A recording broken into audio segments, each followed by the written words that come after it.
Hello అండి, అందరు ఎలా ఉన్నారు? బాగున్నారా? నేనైతే బాగున్నానండి. ఈరోజు మనం చేసుకోబోయే కర్రీ ఏంటో తెలుసా? మన అమ్మమ్మల నాటి ఎక్కువ అమ్మమ్మల నాటి అని చెప్పాలి. అది వచ్చి ఏమో కాదు, ఇది వచ్చేసి మినప వడియాల కూర. మినప వడియాలతో కర్రీ అండి. ఇది మీకు ఎంతమందికి తెలుసో నాకు తెలియదు. చాలామంది చాలా బాగుంటుంది, చాలా చాలా టేస్టీగా ఉంటుంది. మీకు ఎవరికైనా తెలిస్తే ఎలా చూడండి ఒకసారి. నేనైతే ఇలా చేస్తాను. దీనికి కావాల్సిన ఏంటి అంటే, ఒక సన్నగా తరిగి పెట్టుకున్న ఒక 3 ఆనియన్స్, కొంచెం పెద్ద సైజువి, ఎందుకంటే ఆనియన్స్ కొంచెం ఎక్కువ ఉండాలి పులుసు కాబట్టి. ఇది వచ్చేసి ఒక నిమ్మకాయ సైజు అంతా చింతపండు నానబెట్టుకున్నాము. తర్వాత వచ్చేసి ఆయిల్, పసుపు, కారం, ఇది వచ్చి సాల్ట్. ఇవండి దీనికి కావాల్సిన పదార్థాలు. ఇప్పుడు ఎలా ప్రిపేర్ చేసుకోవాలో మనం చూసేద్దాం రండి. ఇప్పుడు మనం స్టవ్ ఆన్ చేసుకొని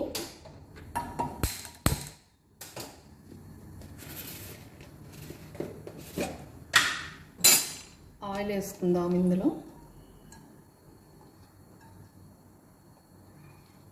ఒక 3 స్పూన్లు నుంచి 4 వరకు వేసుకున్నాను నేను.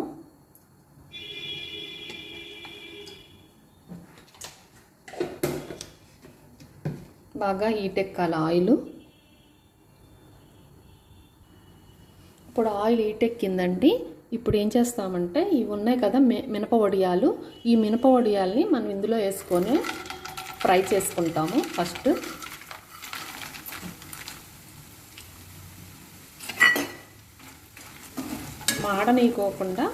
మాడనీయకూడదు, కొంచెం చూసుకొని దగ్గర ఉండి ఫ్రై చేసుకోవాలి. మాడితే బాగోవండి. మళ్ళీ ఇలా తొందరగా ఫ్రై అయిపోతాయి. ఇవి చాలా జాగ్రత్తగా దగ్గరుండి ఫ్రై చేసుకోవాలి.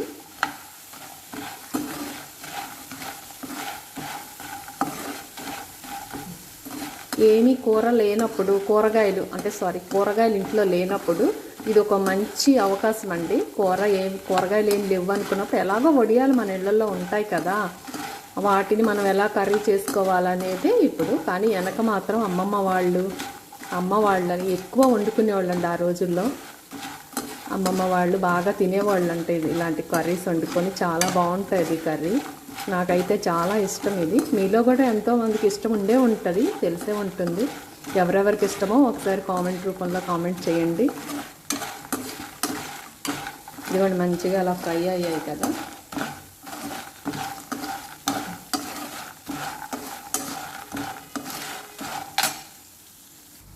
ఇవి ఇప్పుడు ఫ్రై అయ్యాయి కదా, వీటిని మంచిగా మనం ఒక బౌల్లో తీసేసుకుందాము.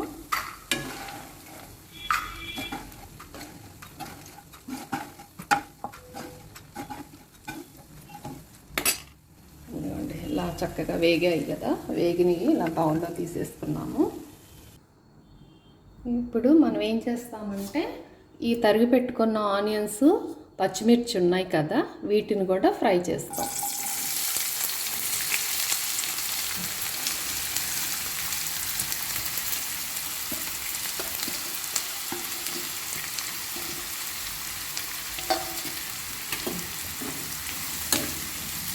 ఇవి కూడా చక్కగా సన్నగా తరుముకోవాలండి. ఉల్లిపాయలు, ఆనియన్స్, పచ్చిమిర్చి కూడా సన్నగా తరుముకున్నవి బాగా ఫ్రై చేసుకోవాలి.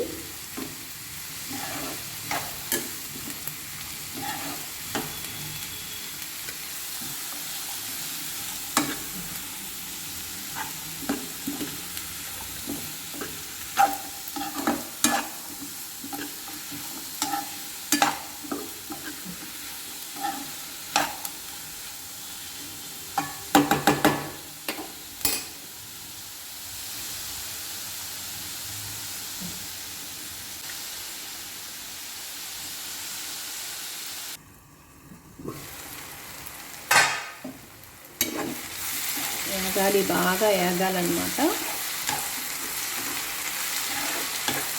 అనురెప్పమూసి ఉన్న నిదరొప్పుకోదున్న నిన్ను నిలువరించేనా ఓ స్వప్నమా, అమావాసలెన్నైనా గ్రహణాలు ఏవైనా నీ కళను దోసేనా ఓ చంద్రమా. తన ఒడిలో ఉన్నది రాయో రత్నము పోల్చదు నేలమ్మ. ఉలి గాయం చేయకపోతే ఏ శిల్పం కాదమ్మా. మేలుకో మిత్రమా, గుండెలో జ్వాలలే జ్యోతిగా మారగా, చీకటే దారిగా వేకువే చేరగా. గాలి సిరుగాలి నిన్ను చూసిందెవరమ్మా.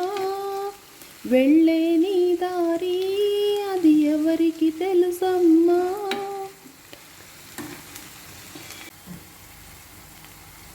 ఇప్పుడు ఇందులో కారం పసుపు వేసుకుందాం కొంచెం.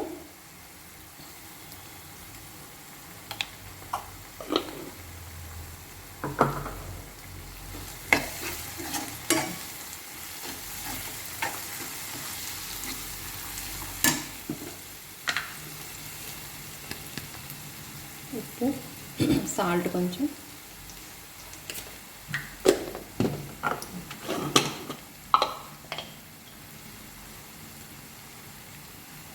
కారం 2 స్పూన్లు అండి, ఎక్కువ పట్టదు, చూసేసుకోవటం.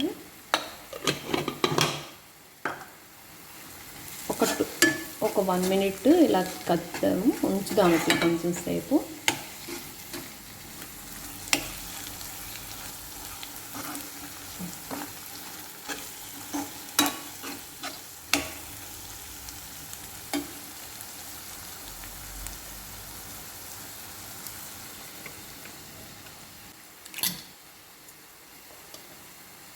ఇప్పుడు మనం ఆల్రెడీ చింతపండు నానబెట్టుకున్నాం కదా, ఆ పులుసు వేసుకుందాము.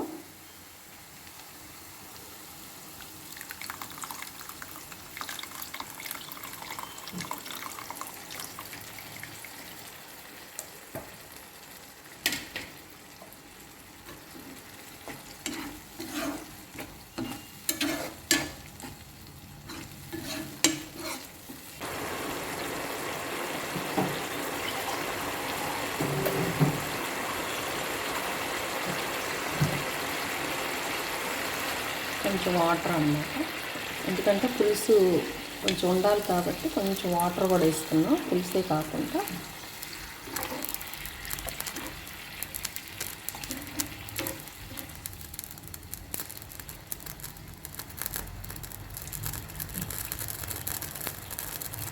అన్నీ సరిపోయాయి కరెక్ట్గా. కారం, ఉప్పు, పసుపు, ఉప్పు, పులుపు అన్నీ సరిపోయాయి కరెక్ట్గా.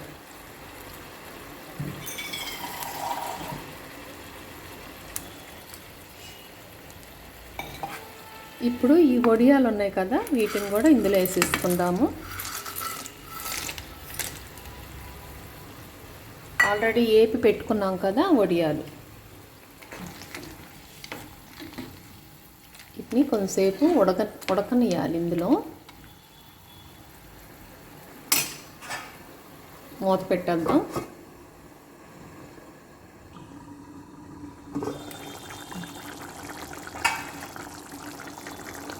చూడండి ఎంత బాగుందో, మంచి వాసన వస్తుంది. కర్రీ చాలా బాగుంది, చూడండి ఎలా ఉంది.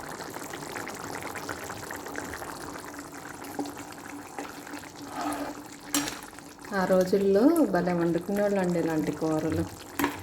ఇప్పుడు ఎవరు ఇవన్నీ మర్చిపోతున్నారు, ఆల్రెడీ మరుగున పడిపోతున్నాయి. కానీ ఆనాటి వంటలే చాలా టేస్ట్గా ఉంటాయి కదా.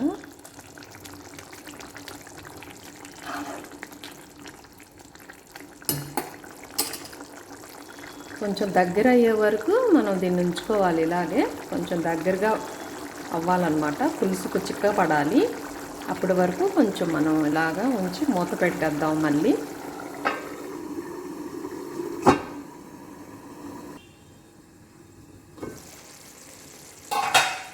ఇప్పుడు చూడండి కర్రీ అయిపోయింది, చక్కగా దగ్గరగా మంచిగా కుక్ అయింది. చూడండి ఎంత బాగుందో.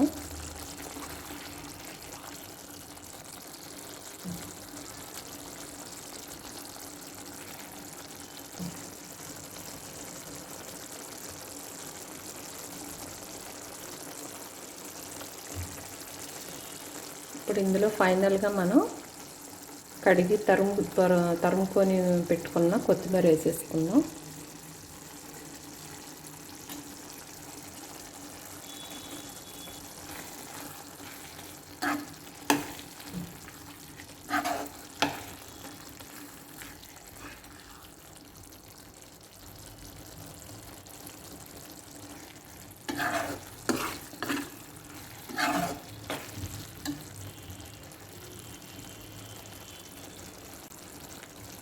ఇప్పుడు మనం ఇది ఒక సర్వింగ్ బౌల్లో తీసి పెట్టుకుందాం.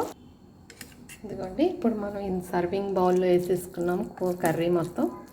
చూడండి ఎంత బాగుందో.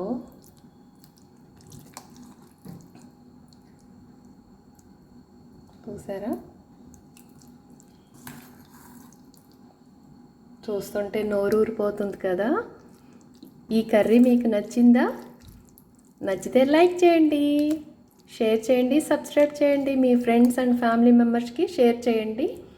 ఇంకా ఇలాంటి మరిన్ని వీడియోల కోసం నా ఛానల్ని సబ్స్క్రైబ్ చేసుకోండి. బాయ్ ఫ్రెండ్స్, బాయ్ అండి.